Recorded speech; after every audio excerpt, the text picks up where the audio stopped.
James. And if you was to walk through the bedrooms now, you see the ragged, mouldy bedclothes a-heaving and a-heaving like seas. And a-heaving and a-heaving with what? He says. Why, with the rats under them. But was it with the rats, I ask? Because in another case it was not.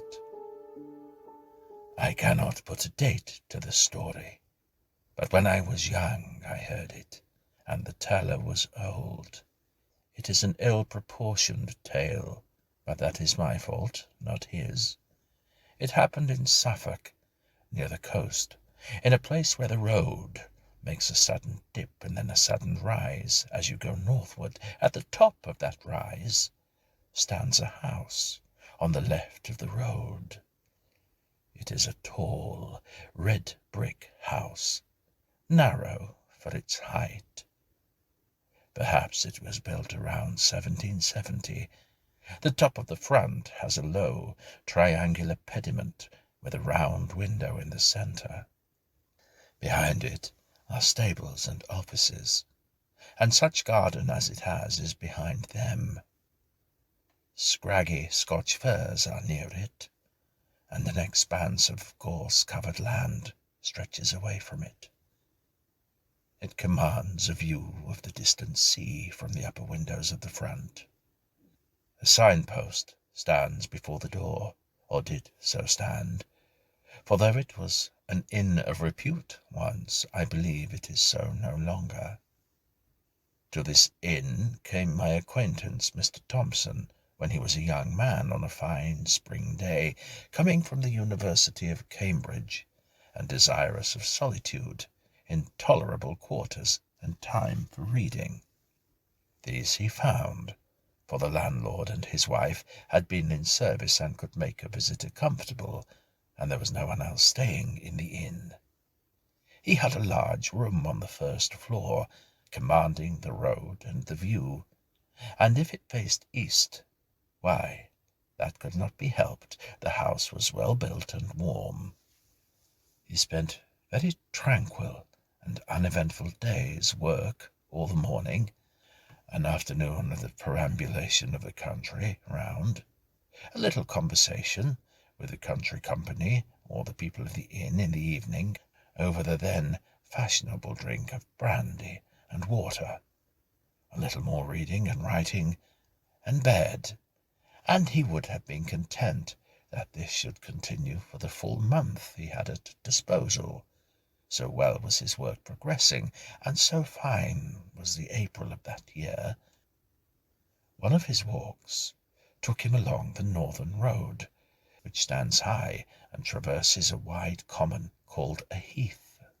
On the bright afternoon when he first chose this direction, his eye caught a white object some 100 yards off to the left of the road, and he felt it necessary to make sure what this might be. It was not long before he was standing by it, and found himself looking at a square block of white stone, fashioned somewhat like the base of a pillar, with a square hole in the upper surface, just such another you may see at this day on Thetford Heath. After taking stock of it, he contemplated for a few minutes the view, which offered a church tower or two, some red roofs of cottages and windows winking in the sun, and the expanse of sea, also with an occasional wink and gleam upon it, and so pursued his way. In the desultory evening talk in the bar, he asked why the white stone was there on the common. "An old-fashioned thing, that is," said the landlord, Mr. Betts. "We was none of us alive when that was put there." "That's right," said another. "I dare say a sea mark was on it some time back." "Ah, yes," Mr. Betts agreed. "I've heard they could see it from the boats, but whatever there was, it's fell to bits this long time." "Good job, too," said a third. "'Twa'n't a lucky mark, like what the old men used to say. Never see it myself, but they had some funny ideas. What I mean, peculiar, them old chaps, and I shouldn't wonder but what they made away with it themselves. It was impossible to get anything clearer than this. The company, never very voluble, fell silent. When next someone spoke, it was of village affairs and crops. Mr. Betts was the speaker. Not every day did Thompson consult his health by taking a country walk. One very fine afternoon found him busily writing at 3 o'clock. Then he stretched himself and rose and walked out of his room into the passage. Facing him was another room, then the stairhead, then 2 more rooms, one looking out to the back, the other to the south. At the south end of the passage was a window to which he went, considering with himself that it was rather a shame to waste such a fine afternoon. However, work was paramount just at the moment. He thought he would take 5 minutes off and go back to it, and those 5 minutes he would employ, the Bettses could not possibly object, to looking at other rooms in the passage which he had never seen. Nobody at all, it seemed, was indoors. Probably as it was market day, they were all gone to the town, except perhaps a maid in the bar. Very still the house was. Early flies buzzed in the window panes. So he explored. The room facing his own was undistinguished except for an old print of Bury St. Edmunds. The 2 next to him on his side of the passage were gay and clean, with 1 window apiece, whereas his had 2. Remained the southwest room opposite to the last which he had entered. This was locked, but Thompson was in a mood of quite indefensible curiosity, and feeling confident that there could be no damaging secrets in a place so easily got at, he proceeded to fetch the key out of his own room, and when that did not answer, to collect the keys of the other 3. One of them fitted, and he opened the door. The room had 2 windows looking south and west, so it was bright, and the sun was as hot as it could be. Here there was no carpet, but large boards, no pictures, no washstand, only a bed in the farther corner, an iron bed, with a mattress and bolster covered with a bluish check counterpane. As featureless a room as you can well imagine, and yet there was something that made Thompson close the door very quickly and yet quietly behind him and lean against the window-sill in the passage, actually quivering all over. It was this, that under the counterpane someone lay, and not only lay, but stirred. That it was someone and not something was certain, because the shape of the head was unmistakable on the bolster, and yet it was all covered, and no one lies with covered head but a dead person. And this thing was not dead, not truly dead, for it heaved and shivered. If he had seen these things in dusk or by the light of a flickering candle, Thompson could have comforted himself and talked of fancy. On this bright day that was impossible. What was to be done? First, lock the door at all costs. Very gingerly he approached it, and bending down, listened, holding his breath. Perhaps there might be a sound of heavy breathing, and a prosaic explanation.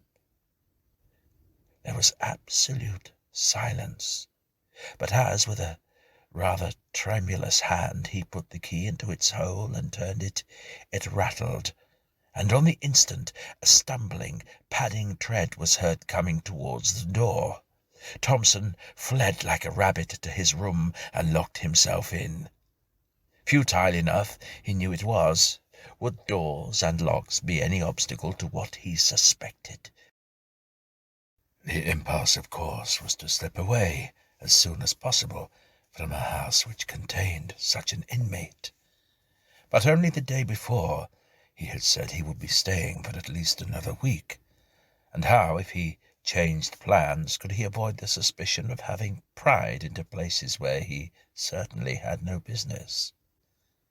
Moreover, either the Bettses knew all about the inmate and yet did not leave the house, or knew nothing, which equally meant that there was nothing to be afraid of, or knew just enough to make them shut up the room, but not enough to weigh on their spirits. In any case, it seemed that not much was to be feared, and certainly, so far, he had no sort of ugly experience.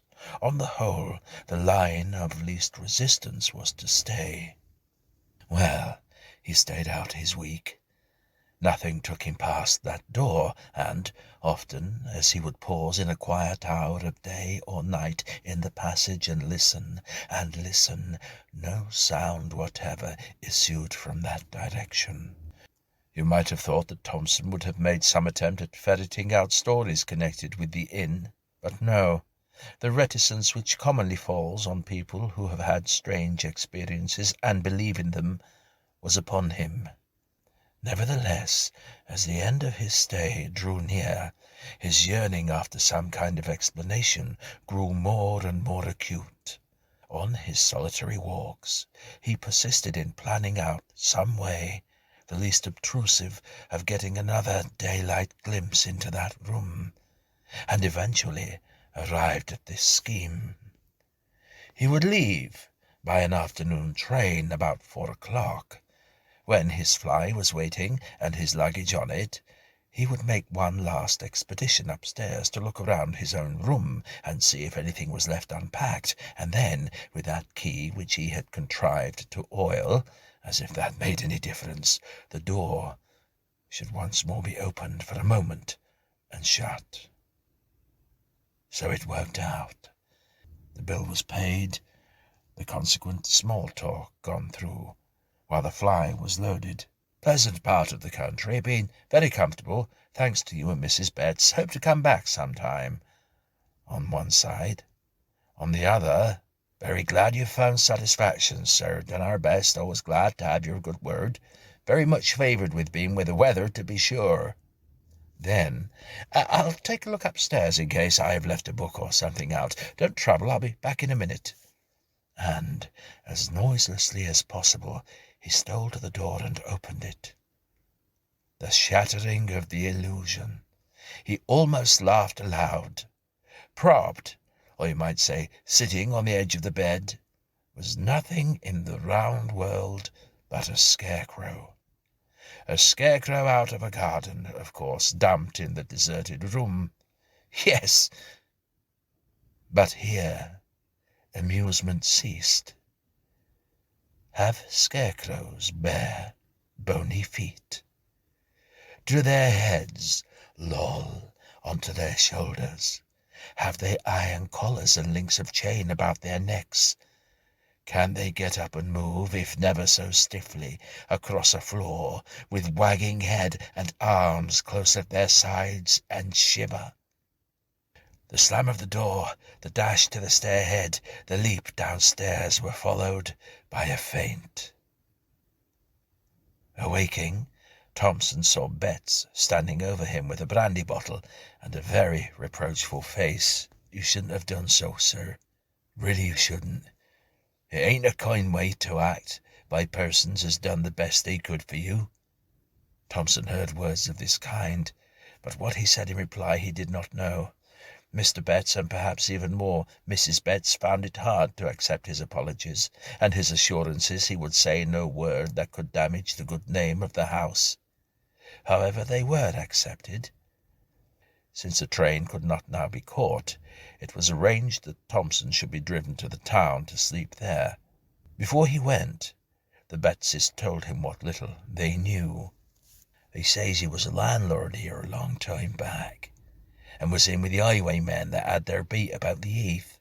That's how he came by his end, hung in chains, they say, up where you could see that stone what the gallows stood in.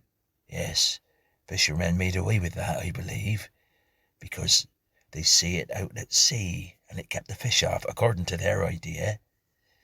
Yes, we had the account from people that had the house before we come. You keep that room shut up, they says, but don't move the bed out, and you'll find there won't be no trouble.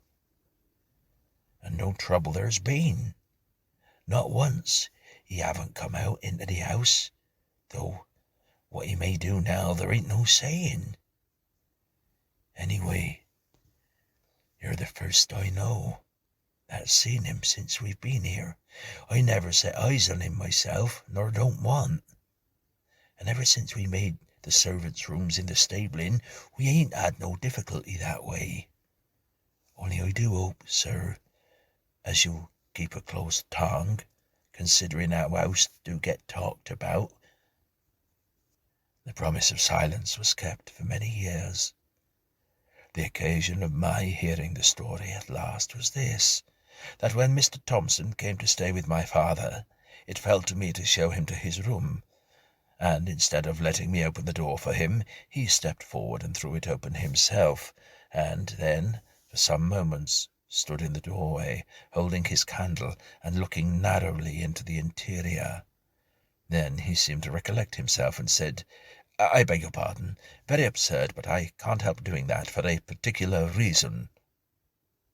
What that reason was I heard some days afterwards, and you have heard it now.